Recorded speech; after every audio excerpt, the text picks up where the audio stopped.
Hello peoples, a day in my life. Kailangan ng palitan itong mga sapin ng aming kama. Napansin niyo, iba't iba ang kulay ng mga sapin namin dito dahil iba't ibang tao ang nagbibigay dito. Meron sa Pasko, merong mga hindi nila ginagamit, merong mga ugay-ugay na bigay na hindi nabili ba. Kaya binigay sa amin. Tinanggap namin basta magamit pa. Laking tulong na yun, no? Kasi mahal na din pag-ibili. Yun nga, hindi nga iba't iba nga ang kulay lang. Okay lang yun, ang importante malinis. Tayong mahigaan na komportable naman. Maganda din naman yung bigay ng mga beddings kasi parang galing sa mga mayayaman. Ito, nag-disinfect na ako. I-disinfect ko muna ang foam bago ko palitan, pati yung mga kumot. Alcohol lang yan ang gamit ko. Hygienics alcohol ang gamit ko dito, yung pink dahil mabango siya. At ito naman yung beddings na bigay sa akin ng sister-in-law ko. Every year, nagbibigay siya o nagpapadala siya ng package. Kaya isa ito sa mga bigay niya. Matagal na itong bigay niya. Kaso hindi namin nagamit kasi nung time wala pa kaming bed. Bago pa lang ang bed namin.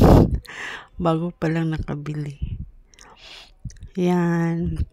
Ayos-ayos konti.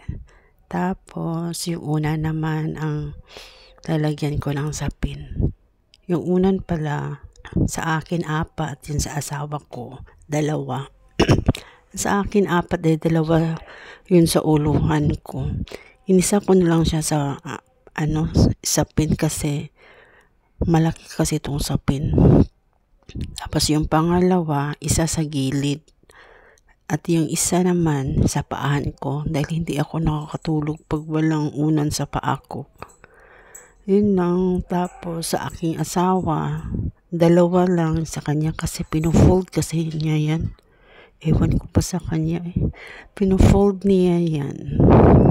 Kaya nga minsan maingay siya matulog kasi gusto niya pinufold. Ewan ko ba, inisa ko na yan pero gusto ko na yung i-fold. Yun ang nakasanayan niya. Tiyang blue yan ang kumot niya. Hindi ako nagkukumot kasi nagpapajama naman ako, t-shirt ako paggabi, so hindi ako lalamigin. Ito naman yung pantakip sa mga unan. Yung blue, itong red. Yun, pang namin yan sapin kasi dyan palagi natutulog ang aming pusa. Kaya kailangan namin ng sapin dahil sa balahibo. At yung mauna namin kailangan talaga namin takpan talaga kasi dahil sa buhok ng pusa. Ito talagang pusa namin, siya lang talaga maka-afford na makapasok sa mga kwarto. Pero yung aso namin natin, bawal talaga makapasok. Pag votation talaga palagi akong talo kasi 2 sila Ako lang isa. Kaya gusto nilang papasok na wala akong choice. Bye!